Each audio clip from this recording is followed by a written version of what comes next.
வணக்கம் நண்பர்களே. புதிதாக தமிழகத்தில் ஆட்சி பொறுப்பை ஏற்றிருக்கின்ற இந்த புதிய அரசுக்கு என்னுடைய மனமார்ந்த வாழ்த்துகளும் நன்றிகளும். நிறைய நல்ல திட்டங்களை இப்போவே செயல்படுத்த ஆரம்பிச்சிட்டாங்க. மதுக்கடைகளை கணிசமான அளவு குறைக்க ஆணையிட்டதும், அதை செயல்படுத்தி கொண்டு வருவதும், போதைப்பொருள் கலாச்சாரத்தை அறவே ஒழிக்கணும்னு இப்போ முயற்சிகள் எடுத்துக்கிட்டு வரதும், அதை சீரிய முறையில் நமது காவல்துறை செயல்படுத்தி கொண்டு வருவதும் பார்க்கும்போது உண்மையிலேயே ஒரு நிறைவாக இருக்குது. ஏதோ ஒரு நல்ல விஷயங்கள் துவங்கப்பட்டிருக்கின்றன, செயல்பட்டு கொண்டிருக்கின்றன. நாட்டின் ஆட்சி அமைப்பை பொறுத்த வரைக்கும் பல துறைகள் இருக்கின்றன. ஒவ்வொரு துறைக்கும் ஒரு இலாக்கா அதிகாரிகள், மந்திரிகள்னு இருப்பாங்க. எல்லாத்தையும் ஒரே நாளில் பண்ண முடியாது. என்னுடைய ஒரு மிக எளிமையான ஒரு வேண்டுகோள் என்னென்னா, ஆலயங்களுக்கு போகும் பொழுது கட்டண விகிதத்தை நிர்ணயித்து, பெரிய கட்டணம், சிறிய கட்டணம், பொது தரிசனம், தர்ம தரிசனம், இலவச தரிசனம் அப்படிங்கிற ரீதியில் ஆலயங்களை ரொம்ப பக்தர்களை ரொம்ப படார்பாடுபடுத்துகிறாங்க. பொது தரிசனம்னு சொன்னால் ரொம்ப ரொம்ப கிள்ளுக்கீரையாக எடை போடுறாங்க. தர்ம தரிசனம் என்னவோ நம்ம வீட்டு சொத்தை எடுத்து வச்சுக்கிட்டு அடுத்தவர்களுக்கு இலவசமாக கொடுக்குற மாதிரியும் எரிஞ்சு பண்ணுற மாதிரி. ஆக்சுவலாக தானம் தர்மங்கிறதே மரியாதையோடு வழங்கப்பட வேண்டிய ஒன்று. ஆனால் இறை தரிசனத்தை தானங்கிற விஷயத்துலையும் தர்மங்கிற விஷயத்துலையும் பண்ணுறது மிகப்பெரிய அட்ராசிட்டி, கொடுமை, அநியாயம். ஆனால் முக்கியமான பெரிய ஆலயங்களில் கட்டண தரிசனம், இலவச தரிசனம்னு வச்சுருக்காங்க. இந்த கட்டண தரிசனத்துக்கு கொடுக்குற முன்னுரிமை இலவச தரிசனத்துக்கு கொடூரமாக இல்லை, மிக மோசமாக நடத்தப்படுகிறார்கள். எத்தனை மணி நேரம் வேண்டுமானாலும் அவர்களை காக்க வைக்கலாம் அப்படிங்கிற ஒரு அலட்சியம் அந்த கோவில் நிர்வாகங்களில் இருக்குது. ஆலயங்கள்னு சொல்லும் பொழுது அடிப்படை இந்துவாக இருக்கிறதுனால நான் சம்மந்தப்பட்ட வழிபாட்டு ஆலயங்களை மட்டும்தான் என்னால் இப்போ சொல்ல முடியும். ஒவ்வொரு இடங்களில் இருக்கிறத பற்றி நான் சொல்ல வரல. நான் அடிக்கடி போகக்கூடிய இடம், என் குடும்பம் போகக்கூடிய இடம், என் சார்ந்தவர்கள் போகக்கூடிய இடம், நான் விரும்பி செல்லக்கூடிய இடம், அங்கே இருக்கக்கூடிய விஷயங்களை திருத்த வேண்டும் என்றால் அது என்னை சார்ந்த விஷயத்திலிருந்து முதலில் ஆரம்பிக்க வேண்டும். இலவச தரிசனம், தர்ம தரிசனம், பொது தரிசனம் இந்த வார்த்தைகளை தயவுசெய்து நீக்குங்க. கட்டண தரிசனத்தை தயவுசெய்து எடுத்துருங்க. சில கோயில்களில் கட்டண தரிசனத்துக்கு இருக்கிறவங்கள சாமி கொஞ்சம் பக்கத்தில் பார்க்க விட்றாங்க. பொது தரிசனம், இலவச தரிசனம், தர்ம தரிசனங்கிறவங்கள சாமிக்கு தூரத்துலேருந்து சின்னோண்டு பொட்டி மாதிரி ஒரு பாக்ஸ் வச்சு உள்ளுக்குள்ளே எட்டி பார்த்துக்கங்கிறாங்க. 4 மணி நேரம், 5 மணி நேரம், 8 மணி நேரம் கால் கடுக்க நின்று பக்கத்தில் போய் ஒரு இறை தரிசனத்தை பார்க்க போகிற நேரத்தில் இத்தினோண்டு ஒரு ஓட்ட வழியாக உள்ள சாமி அதோ தெரியுதோ அவர் பார்த்துக்கன்னு சொல்லிவிட்டு கிளம்புன்னு கையை பிடிச்சி இழுக்கிறாங்க. வயதானவர்களும் முடியாதவர்களும் குழந்தைகளும் படாத பாடுபடுறாங்க. இறைவன்கிறது மிகப்பெரிய விஷயம். அது ஒரு தத்துவம், பேரொளி, பெரும் ஆற்றல், அருட்பெருஞ்சோதி, எப்படி வேணால் நம்ம தத்துவங்களும் ஆன்மீகமும் நம்மளை வழி நடத்தியிருக்கு. அவரவர்களோட பக்குவத்துக்கு ஏற்ற மாதிரி வழிபாடு பண்ணுறாங்க. ஆனால் பக்தி யோகம்ங்கிற முறையில் ஆலயத்துக்கு போய் வழிபாடு பண்ணுறதும் ஒரு முறை தானே. அங்கே போகக்கூடிய பக்தர்கள் என்ன பாவம் பண்ணாங்க? பல நேரங்களில் அவர்கள் கால் கடுக்க நின்னாலும் கண்டுகொள்ளாத நிர்வாகங்கள் தான் ரொம்ப கஷ்டப்படுத்துது. ஏன் இந்த பிறப்பு எடுத்தோம் அப்படிங்கிற ஒரு நொந்து நூலான வருத்தத்தில் தான் இறைவனை கும்பிடவே போகிறாங்க.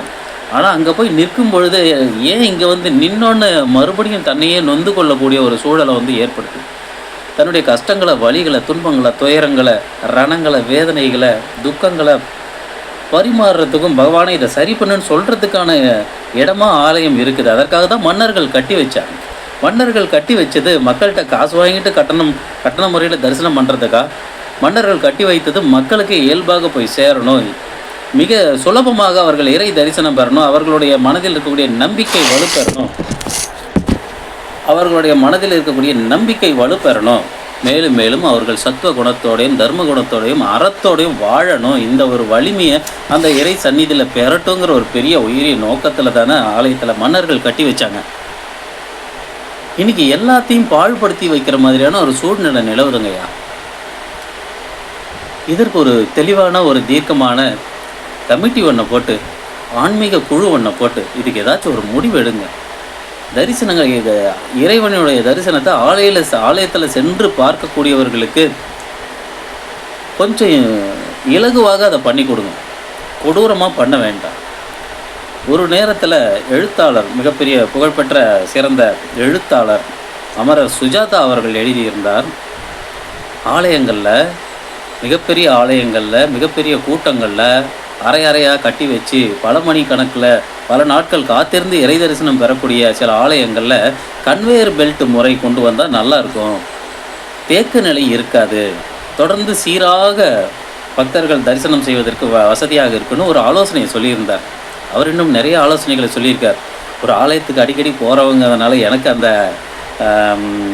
அவர் கொடுத்த அந்த யோசனை, அந்த ஐடியா மனசில் நிற்கிது. ஒவ்வொரு தடவை தரிசனத்துக்கு போய் நிற்கும்போதும் கையை பிடிச்சி இழுக்கிறது, ஓடுங்கிறதும், நகருங்கிறதும், சீக்கிரம் பாருங்கிறதும். ஆனால் அதே இடத்துல காசை கொடுத்தா அவர்களை விசேஷமாக கவனிக்கிறதுன்னு ஒரு கொடுமை இருக்குது பாருங்களேன்.